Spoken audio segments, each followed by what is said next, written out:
In this episode of the Today's the Day Changemakers podcast, we talk about the power of deficits, discipline, and dedication. Today, we're honored to welcome back a powerhouse changemaker, Quentin Williams, founder and CEO of Dedication to Community, and newly named to the Worthy 100 by Worth Magazine for his extraordinary leadership in social impact and justice reform. Congratulations, Q. Q is an attorney, an educator, and a national voice for change. He's a former FBI agent, federal prosecutor, and has held senior roles with the NFL and NBA. He also is a guest instructor at the FBI National Academy. But what sets this conversation apart is the depth of it.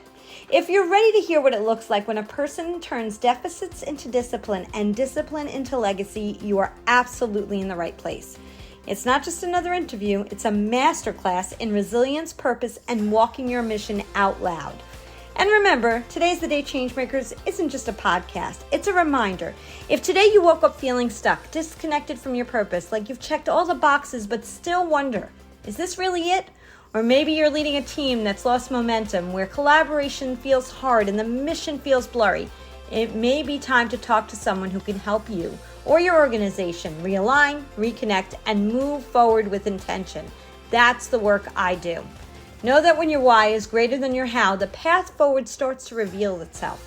If this speaks to you, reach out to Jody at todayisthedayliveit.com for more information. Subscribe to the Today's the Day Changemakers YouTube channel. Follow us on Instagram and Facebook at Today is the Day Live It. Thank you to all those who have already done that. And to learn more, go to todayisthedayliveit.com. Now let's dive in. Hello, everyone, and welcome to another episode of the Today's the Day Changemakers podcast. I'm your host, Jody Grunwald, and as I say in every single episode, I interviewed the changemakers, the inspirers, and those who are disrupting the status quo in the best way possible. And today, I have Quentin Williams with me. Hi, Q. How are you? I'm doing great, Jody. Thanks for having me back.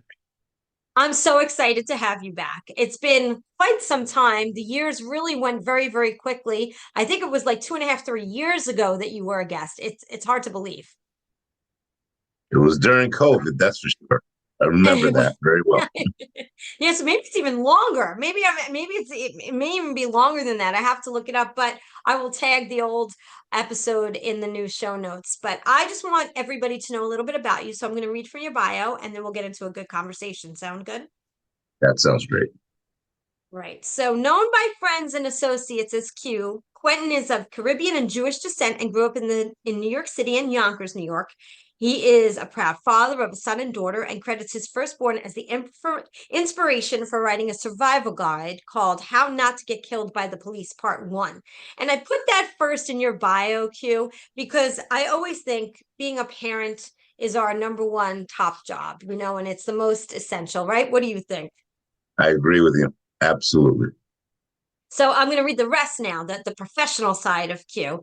Q is the founder and CEO of Dedication to Community, D2C, the national nonprofit he established in 2012. He had a career in law, professional sports, and leadership consulting, which culminates in D2C, which delivers skill-building workshops and ongoing forums to improve understanding and build relationships in communities through healing, reconciliation, and unity. He's an advocate, attorney, and author educator. Q is sought after as a speaker and thought leader who draws on his personal history as a former FBI agent and federal prosecutor, and also has held senior positions with the National Football League, NFL, the Jacksonville Jaguars, and National Basketball Association.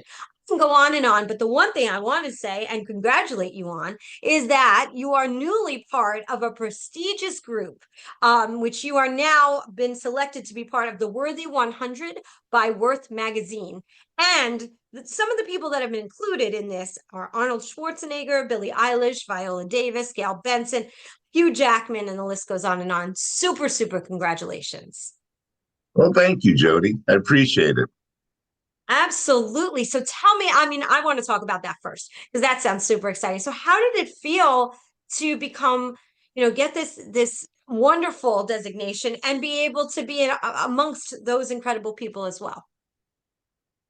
Thank you. Thanks for mentioning it. It's been a humbling experience, but it really isn't about me. It's about we. It's about the effort that so many people have poured into me, and then the effort that so many people are pouring into the mission and movement that the mission and movement that I've dedicated my life to, really, which is to help people, human being to human being, just build better relationships. And so I really give credit to the village.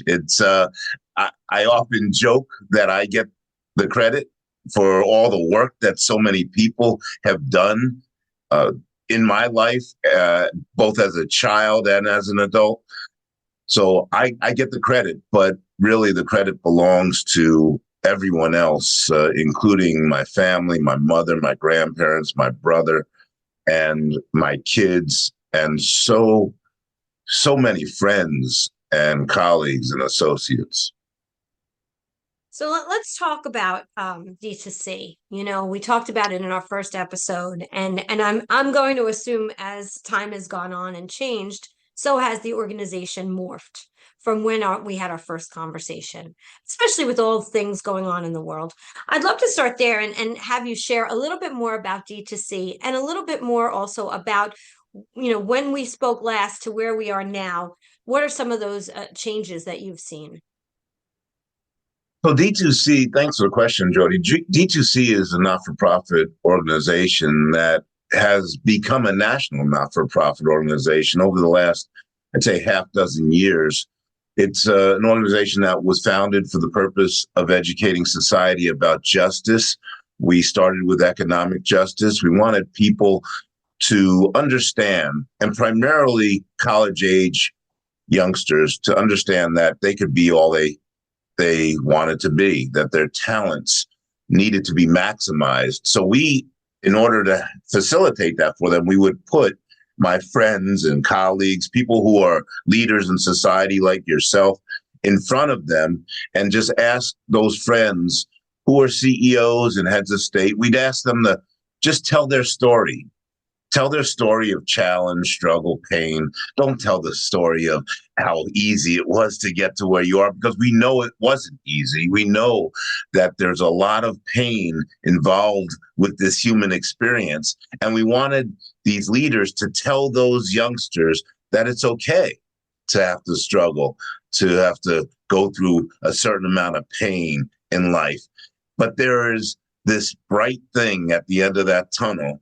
And the success that my friends have achieved is the result of pushing through all those struggles, challenges, and pain. And that was such a success doing that. We would do it at campuses around the country. We decided that we were going to expand what we were doing to also include other forms of justice. So not just economic justice, but social, criminal, procedural, and restorative justice. In order to really hit the nail on the head with those other forms of justice, we figured we had to educate in the arena of police community relations. And that's what served as an accelerator for what we do. We teach communities, including law enforcement, how to build better relationships with each other. We know that it's one of the top issues in society today, the tension between law enforcement and the community. So we thought we would use the backgrounds we have, the experiences we have as a faculty. We have a faculty of 40 to educate society about both surviving and thriving. You got to survive before you thrive, but having these relationships in life is so integrally important. And I'm the result of relationships because of my background and the deficits I've had to suffer through. The relationships in my life have led me to some level of success.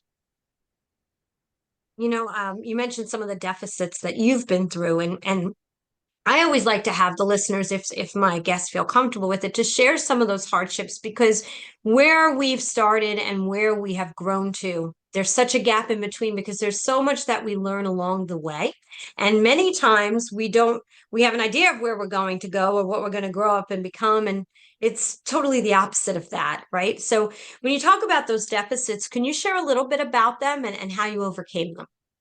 Well, absolutely. I'm completely transparent with my life. It's taken me a while to get there because I grew up with a lot of shame, and up until I was 40 years old, I really hid my life from people. I was pretending to be something that I wasn't because I was ashamed of the deficits. I was ashamed of what I thought lacked in my life. And some of those things are I grew up in poverty. I was on welfare for the first 17 years of my life. Grew up with a single mother raising two Black boys in a Black neighborhood during the crack epidemic. So a lot of my friends were feasting on that industry, and then the industry feasted on them. And so growing up in that environment and trying to figure out how to, first of all, get out of my situation, and then how could I just be successful, have a job? Uh, that was my goal, to get a job. I just wanted not to be in poverty. But I had another deficit that was of great concern to me. And I didn't share this with anybody. Nobody knew about it but me. And I have a reading issue. It's a comprehension issue. Still don't know exactly what it is academically, but I do know the result is that if I don't concentrate at a very, very high level, I don't understand what I'm reading. I didn't know this when I was a kid, so I just was powering through trying to figure out, and I would read word for word, trying to understand each word. It would take me so much longer to get through a sentence than my friends. But as an adult, I started to understand that I just have a concentration issue when it comes to reading, and I need to be extremely intentional when I'm reading. So if to this day, I'm a voracious reader now. I got through law school with this deficit. I learned how to read in law school in a way that I never had read before. But I've never read for pleasure. I only read for information because it's not a pleasurable thing to me. It's funny because a lot of my friends at a young age, they read novels for pleasure. They were discussing it in class. They would enjoy it. And I would sit there and I would say, I just don't know what that feels like to read because I enjoy reading. I don't read to relax. I only read for information. But I read a lot because I want to learn a lot. So at one point, I heard that JFK read seven newspapers every morning. Somebody told me that. And I don't know if it's true, but even if it was 4 newspapers, I knew he read a lot because he was educating himself. And so I decided I was going to do the same thing. And so while I was going through law school, I was also doing what I could to read as much as I could in the morning to understand what was happening in the world. Together with law school, that was the change maker for me because it forced me to figure out what was going on in my head. And I learned that it was a concentration issue. I had to figure out a way to meditate through the reading process in order to understand what I was reading. So that deficit was big for me. And I didn't have it to that extent, but I just want to share this too. I held this back for years myself. I do somewhat understand because I had a really big comprehension issue. I was taken out of class in 2nd grade for extra help, which felt very degrading. And I remember I'm now 53 and I can remember the feeling of every Tuesday being taken out of the class. I loved to read and I could read fast, but I couldn't retain it. And to this day, I have to reread certain things because of the fact that it takes me several times, even though I read fast, to retain that kind of information. I don't know why. Like you, I have no idea what it is about my brain, but my dad had the same issue. So it's interesting, but we do hide those things. And I hope by you sharing and me sharing, those who are sitting, listening to this, if they are dealing with it, that they know that it's nothing to be ashamed of, that there are other people out there. And that, do you have any advice for those people who are dealing with this that might be listening? If I would have known what being free was at that young age, but I was immature. I was a young kid for much of it. If I would have known that just relieving myself of that shame and releasing it was the answer, I would have done it a lot earlier. Like right now, I'm so open about it. I don't harbor any shame about it because it is what it is. And maybe success has allowed me to do that because I wasn't there. I wasn't in the same place. As a kid, the thing that helped me was that I was persistent. I could read like you. I could read fast and I could read phonetically really well. I could read with intonation. Even though I didn't understand what I was reading, still I was convincing enough to my teachers that they thought I was a great reader because I would stand up and recite in class in the third grade and do it with such great grandeur.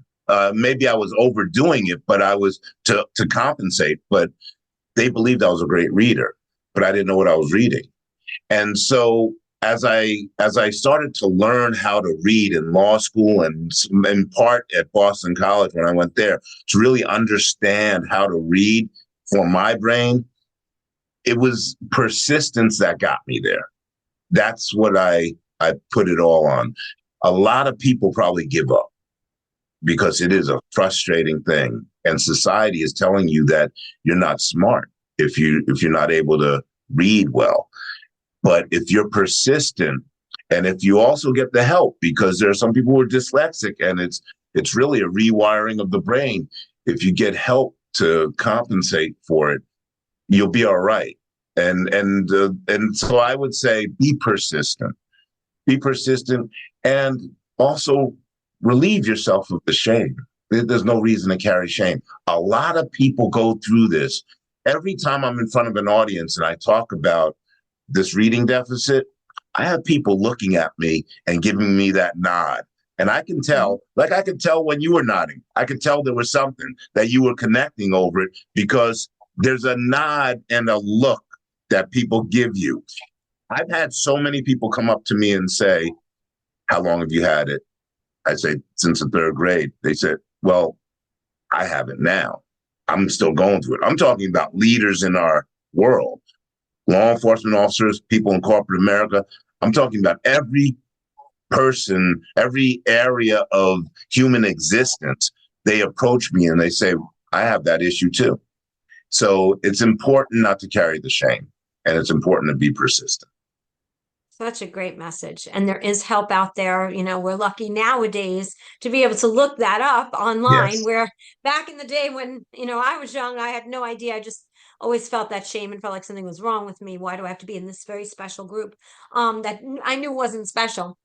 And so, it's interesting, and it happens, and there's lots of different tricks and tips and tools and resources. So thank you for sharing that, because that is permission right there. When somebody shares something, that's why I get the nods. You're like, yes, somebody else has gone through that. They have that moment of connection. You spoke about some things that were really some of those deficits, poverty, and being part of the crack epidemic, seeing friends struggle with that. What was it for you that helped you not to follow that path? For somebody right now who may be listening, that might not be the path, but they're in a fork in a road, right? Of making the right choices for themselves. What advice do you have for them by sharing some of what you did to make the right choices? The temptation was tremendous. I was right up against the temptation. So from the sixth grade to the eighth grade, I made a decision because where I lived was on the west side of Yonkers. Where I went to middle school, it was like east of me. it was a more of a middle class neighborhood where I went to middle school. Where I went to elementary school, it was not poverty stricken, but we had sprinkles of poverty stricken and lower economic, socioeconomic folks, families. So when I went to middle school, I was going to school with kids whose station in life was a little bit above mine. For me, it felt like it was like miles above mine. And one of the issues that I had was I didn't want people to know I was poor. And I think people knew it, but I was still so ashamed. I was trying to hide it. And so I made the decision that I wasn't going to ask for free lunch for those three years. I was eligible and I could bring, in my neighborhood, getting free lunch in my elementary school was no big deal because everybody got a lot of people got free lunch or reduced lunch. But in middle school, the kids I was hanging out with were middle class kids. I have my kids from my neighborhood, but I also have the kids in school. I was in honors classes, and these kids were they were just from that neighborhood, and they would bring lunch to school every day. And so I would go to school every day for 3 years and not eat lunch. And I would do it because I didn't want people to know I was eligible for free lunch. Now, of course, this raised red flags with my friends. They're like, they're eating and they're like, aren't you hungry? Aren't you going to eat? And I would always have something planned. I would say, oh no, I ate too much for breakfast. I really don't. My mother made a lot of food for breakfast, so I ate so much. Now I would eat breakfast, but I was still hungry at that time. And so when I think back at what I did in order to preserve my falsehood that I was trying to let everybody know that I was a middle class kid, that was tough. That was really a painful experience because number one, I was hungry, literally. Number two, my friends, they knew it. They tried to help me. I wouldn't accept. I had too much pride. I wouldn't accept it. And number three, I wanted so badly to be in their situation. What it did for me was it drove me. It drove me like every day I would go to school. The A's that I would receive were the validation that I was going to get out of poverty. So I was getting straight A's. I went from a C to B student in elementary school. I was a good kid, but I wasn't a great student, to an A student. I was a straight A student in middle school, and that carried through to high school because I decided to surround myself with people who were really smart, and I raised my level of academia to meet their level. I wasn't as smart as them, but I was all effort. So I was getting A's. And so I knew that was my only way to be able to take care of my family, to get out of poverty. And so that's what I did in middle school. And so when we talk about poverty, it served a purpose for me. It actually gave me the motivation to be successful. And so I wouldn't change a thing. I wouldn't change anything about it. It's my journey. I wouldn't be where I am today if I didn't suffer through all those circumstances. That's just amazing. And something in you said, no, I want to surround myself with people who I'm striving to be like, or want to grow up and be able to support myself in a certain way. You could have gone the other way, but you internally had the determination to go in the right direction. For as you move in through adulthood, and I feel like that exactly what you're saying actually happens as we grow up and become adults, just in a different way, right? So for instance, you want to become a leader, but you're not sure how to do that as you're first starting in your career. So it's important to surround yourself with people that are smarter than you. And a lot of people feel uncomfortable doing that because it feels like then they're an imposter. So as you were growing up, Did you really think that you were going to eventually become an attorney, an FBI agent, work with the NBA and the NFL? Like, was that like, yes, that's what I'm going to do? Or did you surprise yourself even? I didn't even know this stuff existed. My thing as a kid was I want to get a job, just a regular job. I don't want to be in poverty. And coming from where we were, where crack was starting to be the industry, and friends were dealing it, neighbors were doing it, and so I I was right up against that. I was thinking about it. I was like, this is friends are making a lot of money, and remember, I'm hungry. I'm hungry, and as I'm hungry, my friends are making $200 to $400 a day in the 70s. Ridiculous money. So for me to even do one run per month would have almost doubled what we made on welfare, what we were given on welfare. So the temptation was huge. But I also knew that my mother is, everything to me and my brother and my grandparents. If I were to do that, and if something happened to me, it would destroy my mother. And I'd rather go hungry than hurt her heart. So I decided it's gotta be like I gotta surround myself with people who are smart. The first day of middle school, I was seated next to this guy, Luke Dokla. And Luke Dokla is brilliant, like brilliant. He speaks several languages. He plays instruments. He's an A student. He was placed in the wrong homeroom.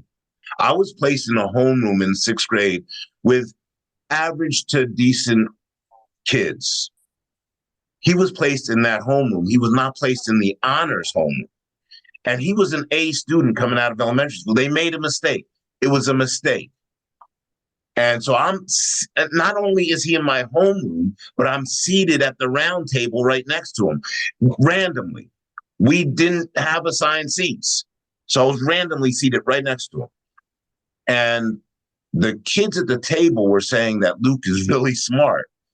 And when they said that, I was like, okay, well, I'm going to sit next to him every place. And from that point on, whatever Luke did, I did. And Luke was, like I said, brilliant.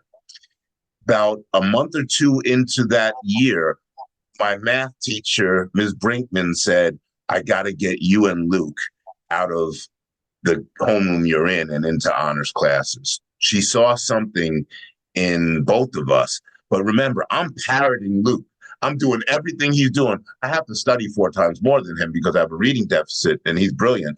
But everything he does, I'm doing. So I'm in discussions with her, negotiating how to get us into honors classes.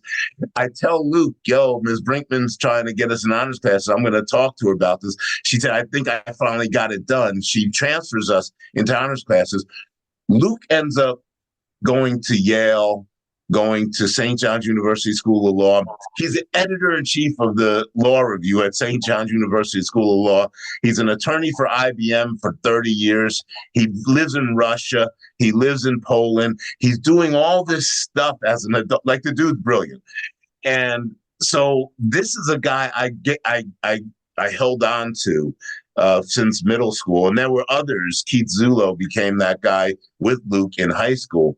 Those guys, I sat on their coattails for my entire middle school and high school existence. And I graduated number 5 in my class with a reading deficit. They were 1 and 2. And the reason why I graduated number 5 is because I put in so much effort to get out of poverty. And I saw that the relationships I have had with them were going to be the catalyst for me being successful. So it proved to me that you are who you hang out with. Like, if I hung out with the kids on my block who were selling crack, I would have been a crack dealer. I might have been dead at 25. Instead, I decided I was going to hang out with Luke and Keith, and they were going to change my life. And they did. And it taught me from that point on that I need to hang out with great people. I've made mistakes along the way as an adult. Of course, there's some who slip through, but mostly the people I hang out with are incredible folks. They say you are the average of the top 5 people that you hang out with the most. So that's exactly what you did. Now, how are you in touch with them? Yeah, I mean, Luke lives in Poland now. He was in Russia for years. He lives in Poland, but we're in touch, periodically through technology. And Keith, I have dinner with him every now and then, and I'm in touch with him. But I'm in touch with. It started with Luke and Keith, but then there was a mass of other people who were my friends who were in those honors classes, and I'm in touch with a bunch of them, like so many of them. I just saw them. I was blessed to be selected for my high school's Hall of Fame, and they came back, and it was great to see them. Some friends I haven't seen for years, decades, that came back because we were a close group of people. That's incredible. So just thinking about your story and your trajectory of, all that you just shared, and then you were just put into your high school's Hall of Fame. It's such an amazing and incredible journey and story for so many to learn from, because everybody has their hardship, right? Very few people have this glamorous, wonderful, no problem life. And coming from poverty and kind of that whole term of fake it till you make it, right? You're faking you're not hungry. I bet you were, and all of those things brought you to where you are today. To learn more about dedication to community, go to dedicationtocommunity.org. So after school, you went to Boston University, you said, and you went to law school. So what made you go from an attorney to an FBI agent?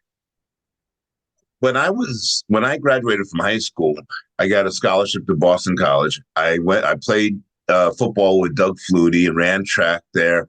Had the time of my life. It expanded my world. I learned that I could actually maybe be successful in life at Boston College because it exposed me to so much. And then I went to law school.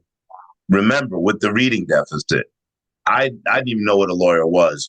But this is where relationships are really important. I have a mentor named Jay Brusman, who's like a older brother to me.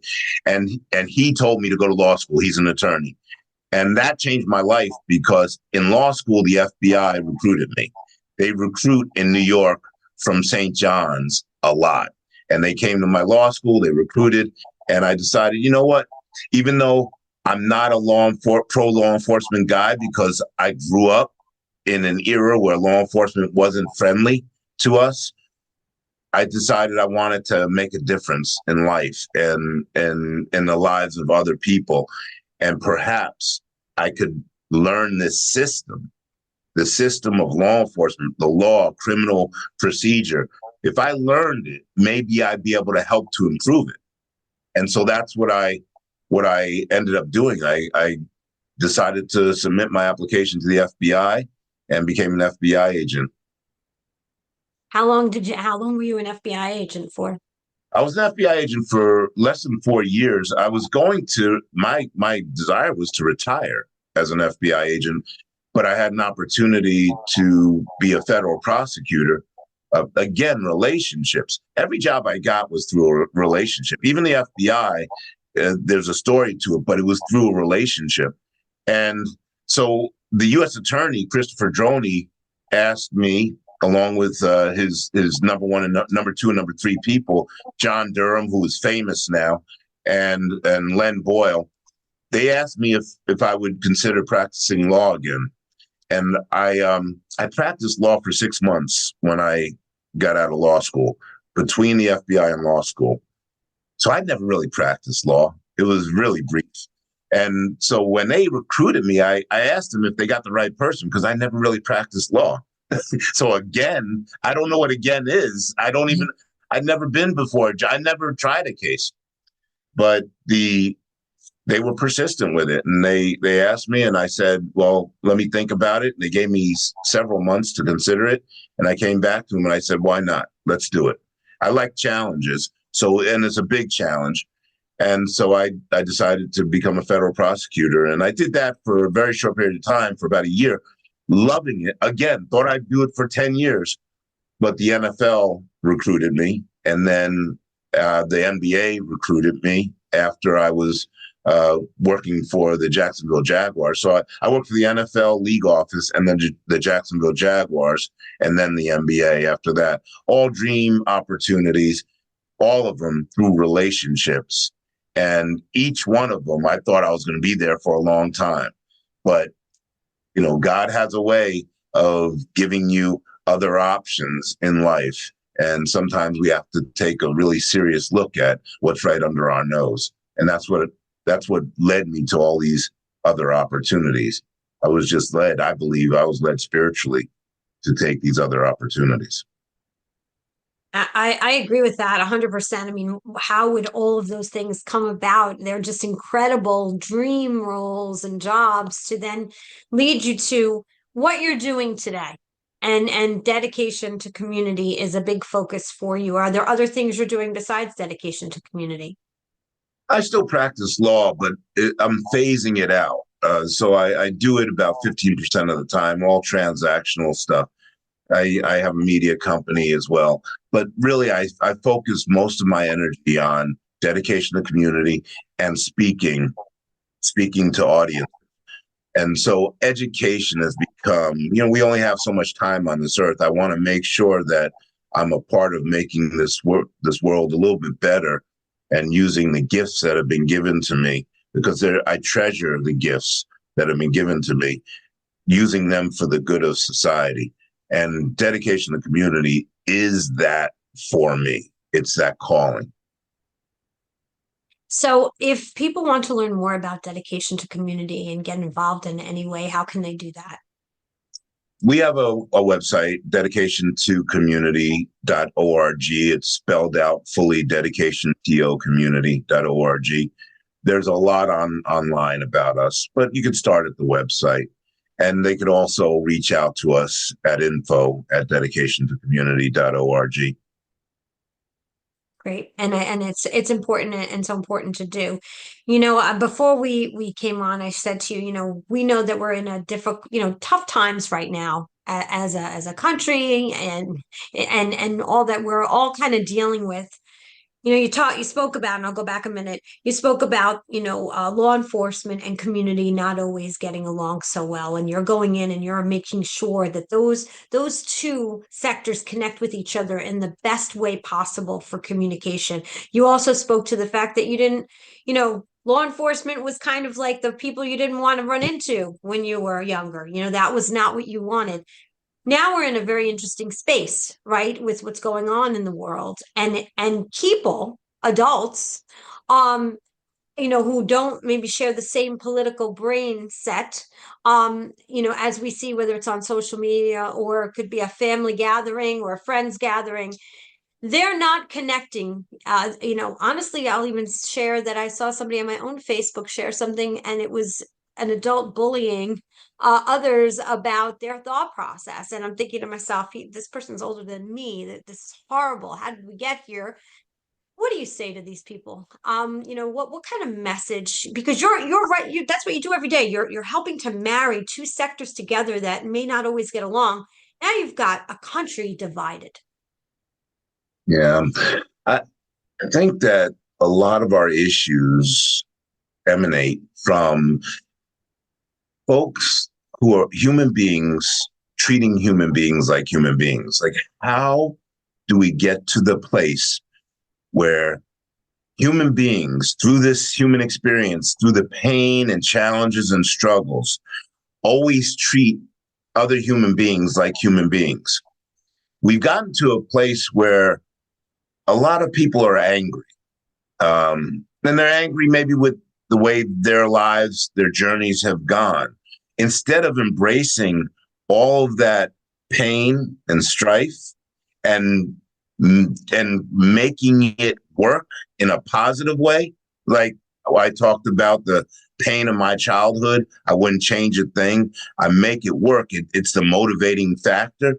Instead of making it work, they hold on to it and they allow it to eat them up. And that doesn't just happen internally. It also then they give that energy to society because they're not happy. So we have to get people to a point where they are feeling better about their journeys. And mental health is an issue with it. But if we can intentionally say every day, human beings, if we can intentionally wake up and say, I'm going to treat people well, I'm going to treat people like human beings, whatever the difference is, I'm going to listen to them. I'm going to have empathy for them. If I can, if it's within my power, I'm going to do something compassionate to make their situation better. And that we're not talking about resources and funding to make them better. Sometimes it takes just a hug. Sometimes it takes just a smile or an ear to listen to what they're saying. A lot of people just want to be heard.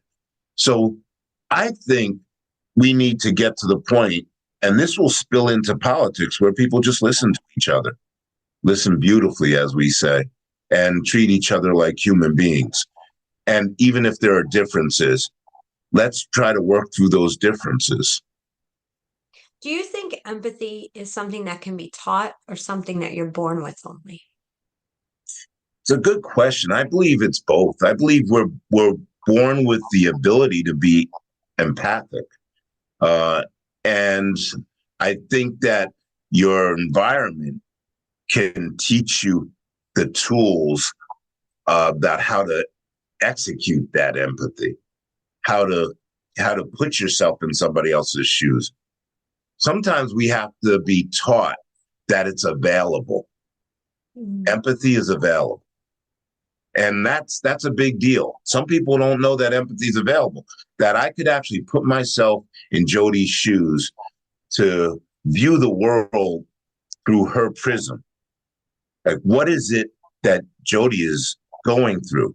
And that's not to change your situation. It's to be there for you as you're feeling those feelings. Now, if I want to change it, that's compassion. That's adding action to it. So maybe I can do a little bit more to help you get through whatever that struggle is. But at the very least, putting myself in your shoes, that's what the recipients of empathy want. They want somebody to not try to necessarily solve their problems, but just be there. Just be there to listen, learn, and understand about what they're going through. Oh, so well put, Q. I love that. Thank you so much. That was really something that we all need to hear and listen to. And kindness, it doesn't cost anything. It's free. Not Empathy and one cent. compassion is Yes. free. It's interesting. Just because we have differences doesn't mean that we have to make people feel shame or anger or bring out the bad in each other. Some people gain from drama, other people really, it's a drain to them, and they'd rather, say, give the hug and say, I'm sorry, we may not agree, but that's okay. That's what makes us each an original. Right. You're no less a person because you don't agree with me. And that's the unfortunate thing. Through technology, we're seeing a lot of that, where folks are communicating that if you don't agree with them, you are less than. And that's not the case. That might be, for those people saying that might be a way to make them feel better about their situation, but it's not the truth. We're all just as valuable. We're all just as valuable, but folks have different experiences, so they have different prisms through which they look at the world. Absolutely. Can you give an example of one of your programs through D2C where you were able, you saw that there was definitely this differentiator, and because the community and law enforcement were struggling, what you did to, an example of what you do or what you've done to bring them together and to be able to get them on the same road, and maybe in some way that will also be helpful to those who have differences of opinions, for them to hear an example of that as well. Sure. So we figured out, so this is 20 years in the making. It's taken us 2 decades to figure out what the recipe is. And with law enforcement and the community that they serve, first of all, law enforcement is a part of that community. So it's one community. We figured out that we have to have them together. We have to have them together. We have to open up their hearts. And then we have to have them solve the issues that are most pressing, bring solutions to the fore together so that they are empowered. So that's what we do with law enforcement. We actually bring the community that they serve together with them in the same room. We open their heart because we do it as instructors and facilitators. We express vulnerability by telling our own stories so that they feel comfortable telling theirs. And when they tell their stories, they're telling them in the presence of another party. Community tells them in the presence of law enforcement, and law enforcement tells their stories in presence of the community. Now each party is seeing the other as a human being, speaking these stories, because they're telling stories of their special needs child who is maybe having some really substantial issues in school, being bullied, not being treated well. And law enforcement officers who are hearing this from the community are saying, I have one too. I have a child who is special needs child too. They're connecting through their pain. We figured out that the number one thing that connects human beings is pain. And this is deep because it took us 20 years, almost 20 years to figure out how to connect people who might be deemed so different, how to connect them. Well, the human experience has pain in it. So everybody goes through struggles, challenges, and pain. And it's that pain that connects people, whether it's divorce, financial issues, kids who are having troubles, health problems. Human beings all experience this, and this is what connects people. So we put folks in the same room together, and we get them to talk about their pain. It's a process to get them there. But when they start to talk about their pain, they now connect in this different way.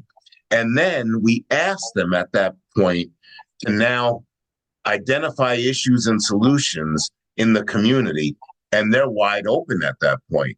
And they feel they have partners because they're already connected. And then they become empowered because they figure out that they can come up with the solutions to the issues all by themselves. They don't need Q to tell them what to do. I don't know what to do. It's their community. They know what to do. They come up with the solutions together, and now they leave the room empowered to solve the issues that they have immediately, but also they've established a relationship that is deep because it's based in vulnerability. It's based in pain. And so when they leave, now you have law enforcement officers and community members who didn't know each other, who are friends, going to lunch with each other. Now they're talking about getting their kids together. These people didn't even know each other walking in, and some of them didn't like each other, just based in who they appeared to be. That is miraculous stuff when it happens within 4 to 8 hours. It changes lives. And so there's a reason why I am so called to do this. It's because every time I'm in front of an audience, I see it. Every time. It's constant. We just did something yesterday. We did something in Miami with a Congresswoman, Frederica Wilson, has 5,000 role models. We got together 1,000 people, and those 1,000 people did exactly what I told you we do in small, intimate settings, and they left doing the same thing, crying, people giving each other their phone numbers. It was amazing to see it happen before, and it happened in 4 hours.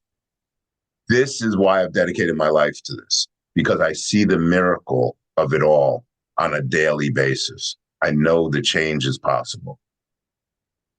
It sounds like I would love to come and sit in and watch this happen. It sounds incredible and amazing. And I can feel it through the screen, how passionate you are about this and how important it is. It's just so, so important. And it leads me to the question of you wrote a book about, how not to get killed by the police. I mean, this is something that you wrote. And why did you write that? And how does it feel knowing that you did that now with all that you're doing, right? Because you wrote that before D2C. Well, I wrote it, what we had D2C, but it was before the law enforcement initiative. We weren't doing this law enforcement initiative. I wrote the book because I had been stopped so many times on I-95 going between Charlotte and New York. And we needed a way to transfer the information I had to society. I know what to do when I get pulled over by the police because I was a law enforcement officer. I know that I have to make the state trooper safe. She or he is out there by themselves on the highway pulling over somebody. They don't know what's in that car. So if I make that trooper safe, then they will make me safe. That's the assumption. And that's what happens with me. And so knowing that, there was a decision I had to make because I was thinking about my children in the future. I wrote this book as an essay for my son. I wanted my son to be knowledgeable about how to engage with the police. And so I wrote this book before he was born, just as an essay to give to him when he turned 8 years old. I wanted to give him this and have a discussion with him. I still haven't had the full discussion with him. He's about to turn 13, and I've been peppering him with these tools for how to engage with police, but I haven't had the hard discussion about some of the bad things that can happen if you don't engage well. But I've given them a lot of knowledge, my son and my daughter. So I wrote the book for my kids. And then when everything started to implode in society, I decided that the essay would be a book. And so it's a 31-page book. It's really easy to read, and you can read it in an hour. And it gives tools for how to engage with police, but it also gives 4 of my stories of when I engaged with the police, one of which was when I was in Newport, Rhode Island, and I was arrested for fitting the description. I was an FBI agent at the time on vacation in Newport, and I got arrested for fitting the description. And how I got to be unhandcuffed was a 3-hour process. And they didn't believe I was an FBI agent, and they thought I might be the guy who committed this violent act earlier. But that incident was one of the impetus forces that gave rise to me writing the essay for my son, because I wanted him to know how I handled certain situations that got me home safely, as opposed to being put into the system. And so that book has now been distributed, so many times throughout the nation, schools, law enforcement agencies, even with the provocative title. They are the greatest proponents of it because it teaches people how to make them safe. And I'm proud of it. And I'm writing my second book with some other authors right now, and it will be a supplement to that first book. It is so unfortunate that, you were an FBI agent and you had to prove that and spend 3 hours in the system. And, that's definitely unfortunate, but it's wonderful that you created this guide, this toolkit for others. It is still a shame that it matters what color you are when you get pulled over, because of the fact that people don't see past that. And, I pray for the day that we're in a different place. And unfortunately, right now, it seems like in some cases we're going a little backwards. which is definitely unfortunate.